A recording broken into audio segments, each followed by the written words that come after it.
আমরা আসছি তিন নদীর মাঝখানে আমরা আছি, ঠিক আছে। এই নিয়ে আমাদের এক বন্ধু অনেক পুরাতন লোক, এই গ্রামেই থাকে, অনেকদিন ঢাকা ছিল, এখন আবার গ্রামে আসছে।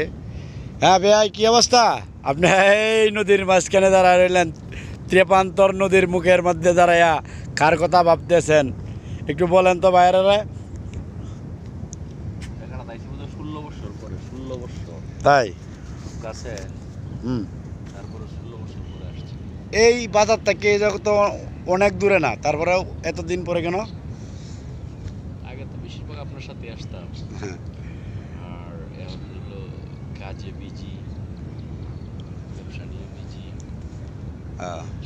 আমার পেয়ে যে জায়গায় দাঁড়ায় আছে, এই জায়গায় কিন্তু এই পাশে দিয়ে নদী।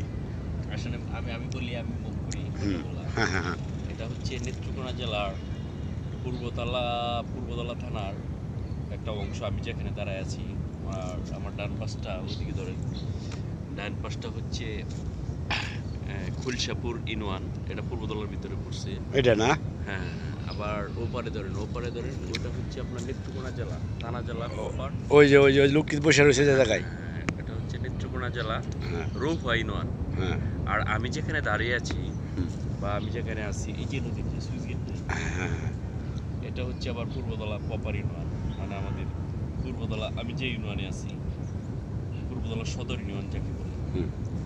আর ওই পাঁচটা কলসাপুর, পাঁচটা রৌয়া ইউনিয়ন। এটা কলসাপুর আর ওইটা রৌয়া ইউনিয়ন না? রৌয়া ইউনিয়ন, এটা নেত্রকোনা সদরে পড়ছে, এটা পূর্বতলা পড়ছে। আবার যারা কলসাপুর, এটা পূর্বতলা। ওইটা ঠিক আছে। জায়গাটা খুব সুন্দর, তবে একটা সবচেয়ে একটা মেজর বিষয় হলো এই জায়গাটা, তিনটা জায়গার নাম নিয়ে এই জায়গাটার একটা নামকরণ করা হয়েছে। সেটা হলো তিনটা নদীর মোহনা একসাথে তো হয়েছে, ওই নদীর আর ওইটা আর ওইটা না, এই তিনটা নদীর মোহনা একসাথে হওয়াতে এই জায়গাটার নামকরণ হয়েছিল আজ থেকে 25-30 বছর আগে ত্রিমোহনী বাজার। আমরা যে বাজারটা থাকি সেটা পূর্বতলারই লাস্ট সীমানা, পূর্বতলা সদর ইউনিয়নের লাস্ট, ত্রিমোহনী বলে এটা। জি জি। জায়গাগুলো অনেক সুন্দর, অনেক ভালো, কিন্তু আমরা তো সময় পাই না, আমরা দূরে চলে যাই ঘুরতে, যার কারণে কাছে যে এত সুন্দর জায়গা আছে বা এত সুন্দর প্লেস আছে সেটা বুঝতে পারি না অনেক সময়। যখন আসি তখনই বুঝি।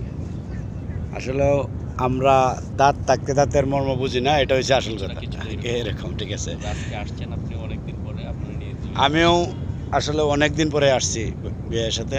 আমরা দুজন 100 সপ্তাহেই একসাথেই চলতাম, একসাথেই। ওই জায়গায় আর একটা টিলা আছে, ওই জায়গাও আমরা সময় কাটাইছি অনেক।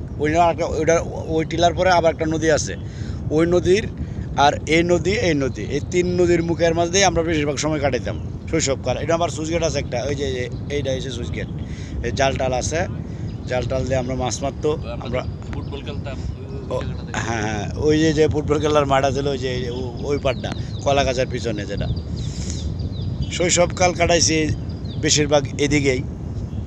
ঠিক আছে, সবাই ধন্যবাদ, ভালো থাকবেন। বিআই অনেক দিন পর সাক্ষাৎকার নিলাম, ভালো লাগলো।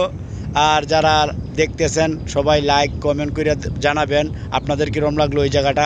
ঠিক আছে, সবাই সাথে থাকবেন, সাপোর্ট করবেন আশা করি। আসসালামু আলাইকুম রহমতুল্লাহ।